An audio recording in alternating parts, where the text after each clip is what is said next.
This is the original cup holder that I designed for my MGB. It's my 1977 MGB.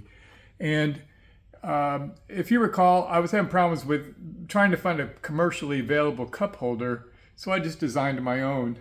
This one will not interfere with the shift lever, and it doesn't bump into the passenger's knee. It's kind of in a perfect spot. But this design is the original design. And you notice on this one that the bottom edge is flat and straight. Also notice that the bottom of the cup holder doesn't extend beyond the plastic edge there. That was kind of an aesthetic decision more than anything. But after I had distributed this and started selling them, I was going to start selling them. I actually did start distributing them on YouTube, sort of a member perk kind of thing. Somebody had given me some feedback. One of the people that chat with me on the MGB experience, and he said that he didn't like the idea of using contact cement or double-sided tape. You can see there's barely see in there. There's a piece of double-sided tape in there holding that in place. I don't even know if you can see it. It's not supposed to be visible. Whoops.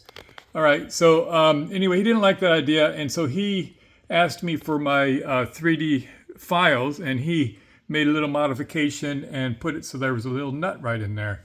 Well, his design kind of inspired me to go ahead and make it easier for those who would like a cup holder, but again, weren't really into command strips or double-sided tape for the installation.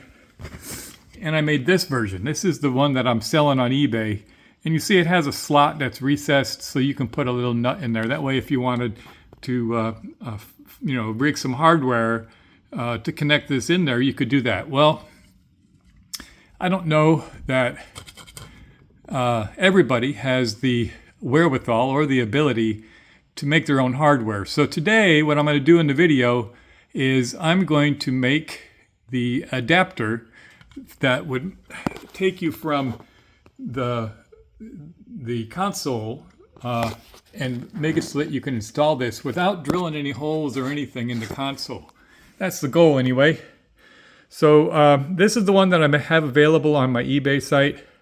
I'll put a link in the description. And I'll also add the hardware as a separate item if you're interested in that. Otherwise, these come with a piece of double-sided tape with some command strips, so it's really easy to take them on and take them off. So let's go ahead and get started. We'll get some measurements and start messing with some plastic. All right, so looking from this side, you have the other one already installed over there. Working from this side, you can see that this is the height right here. It's the same depth as this length of the leg here. And it should sit snugly like this, right?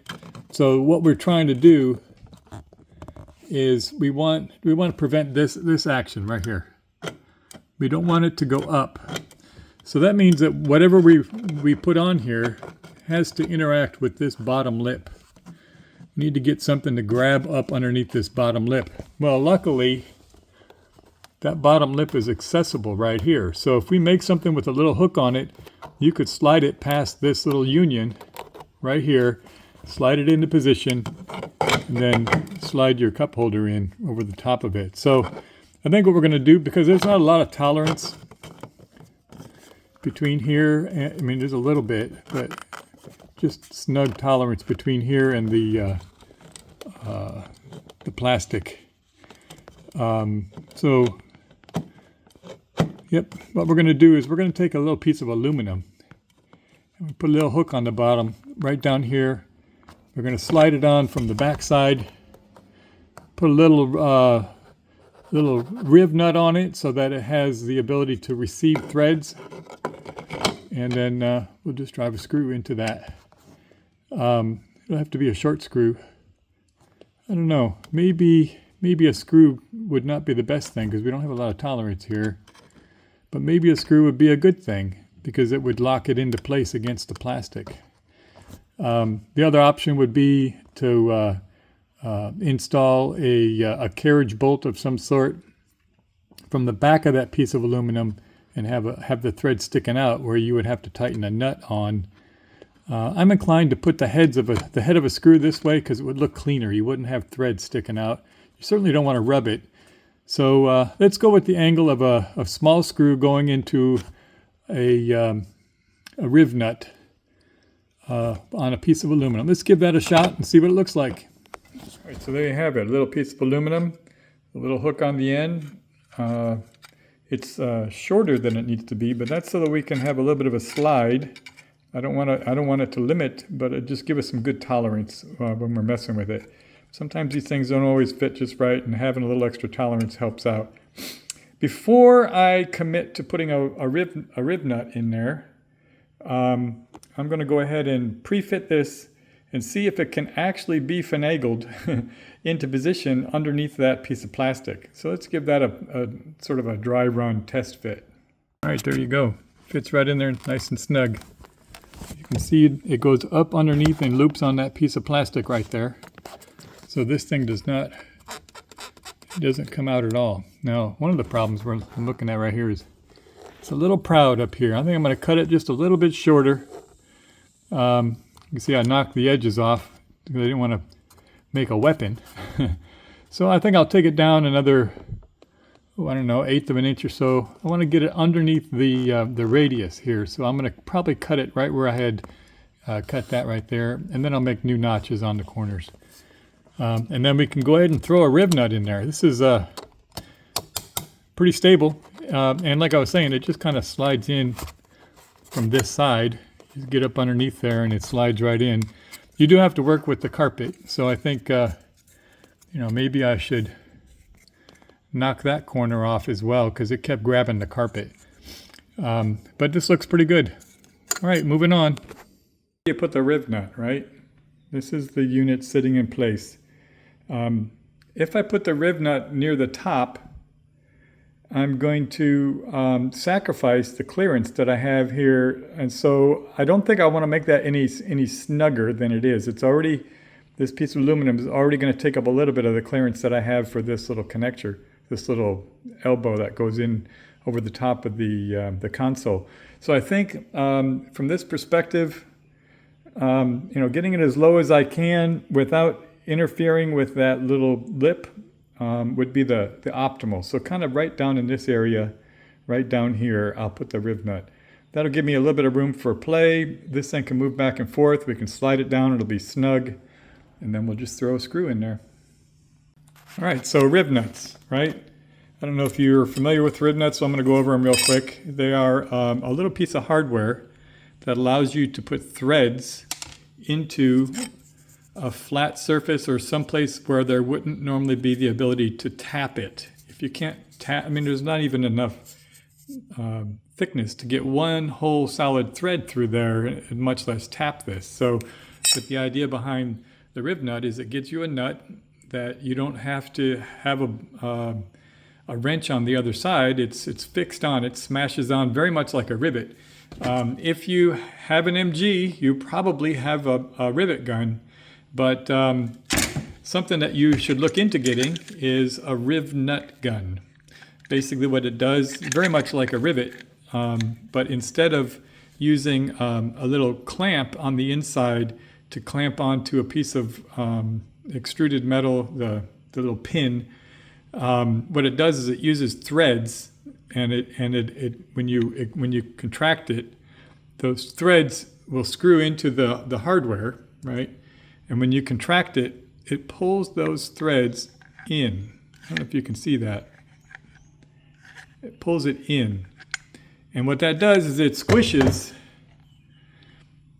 the area between this flat flange and this little area right here. You can see in the inside, I don't know if you can see that. There's no threads in there on the inside. That's the area that's going to get squashed. And what that does is it ends up giving you this area that does have threads. All right, so let's go ahead and get this rib nut clamped in here, and then we may have to adjust the lengths. I did have to clean out this groove here. It's a 1/4 inch hole, but at the very least the rib nut will slide through it like that. So we'll have a little bit of a post sticking up, but the screw head that we put on there will be a really small screw, but it will be flush with that. All right, moving ahead. There you have it. Now this part will be against the plastic, and normally with a rib nut, this flush section right here would be where you would normally drive the screw in. But in our case, we're going to take advantage of the waste. This would be the rivet at the end with the squash. We're going to take advantage of this, and we're going to run that through this groove right here. So none of it's visible from the front, but when this is installed, it'll look something like this. All right. This goes into plastic, and it's flush right there. The part that's sticking out, we have room for that in this little groove, and see how it's perfect. I mean, it just totally fits perfectly.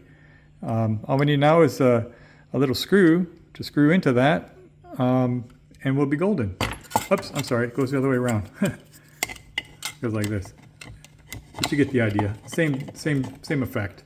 But the screw has a little bit of a recession there. That little recessed area will be for the screw and possibly a washer. Depends. I may end up going to the hardware store and getting a custom black-headed screw, just so we don't have any shiny bits showing. But let's go ahead and get this thing installed and see what it looks like. All right, so there you go. You can't see the aluminum plate. And if I used a screw that was it had a wide, flat black head, you wouldn't even see the screw. Everything fits in there just fine, just like you knew what you're doing.